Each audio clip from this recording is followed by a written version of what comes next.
Hello Gopan ഞാനാ. എന്താ ബാലു?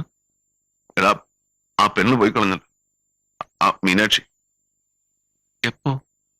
ആ രാവിലെ ആരോ വന്ന് വിളിച്ചോണ്ട് പോയെന്നോ പിടിച്ചോണ്ട് പോയെന്നോ ഒക്കെ പറയുന്നു. അപ്പോന്റെ സങ്കടം അങ്ങോട്ട് സഹിക്കാൻ വയ്യ. അവൻ ആകെ വിഷമിച്ചിരിക്കുക. നീയേ ഇപ്പൊ തന്നെ ആരെങ്കിലും ഒന്ന് ഏർപ്പാട് ചെയ്തിട്ട് നാളെ രാവിലെ തന്നെ അവളോടൊന്ന് വരാൻ പറയും. എന്ത് വേണേ കൊടുക്കാന്ന് പറയും. നോക്കട്ടെ, ആ കുട്ടിയുടെ അഡ്രസ്സ് തപ്പിയെടുക്കാമെന്ന് നോക്കട്ടെ, എന്നിട്ട് ആളെ വിടാം. ആ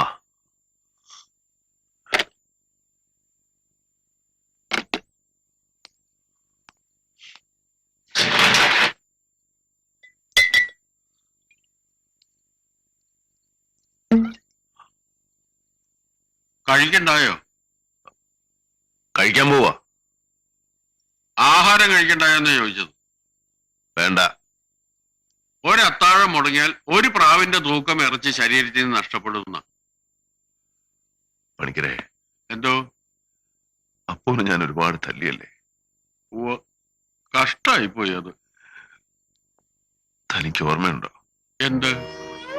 അന്ന് ഓപ്പറേഷൻ തിയേറ്ററിലേക്ക് കൊണ്ടുപോകുമ്പോ ഭാമ എന്റെ കൈ പിടിച്ച് ഒരുപാട് പ്രാവശ്യം പറഞ്ഞു, അപ്പൂനെ വേദനിപ്പിക്കരുത്, അപ്പൂനെ വേദനിപ്പിക്കരുത്.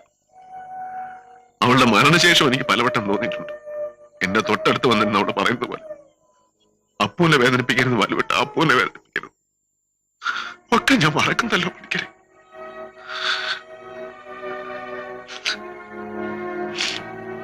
താൻ എന്നോടൊന്ന് വാ. എനിക്ക് എന്റെ മോനോട് മാപ്പ് ചോദിക്കണം. തമ്മ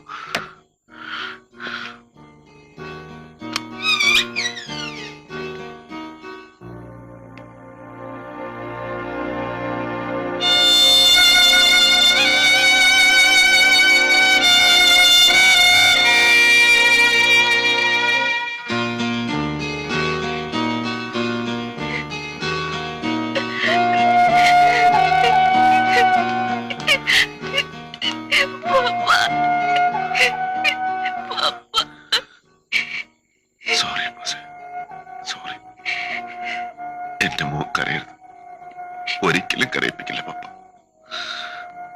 നാളെ വരും മോന്റെ ബിന്ദു, പിന്നെ എവിടെയും പോവില്ല. പോരെ? അപ്പോസിന് പപ്പയുടെ ദേഷ്യം.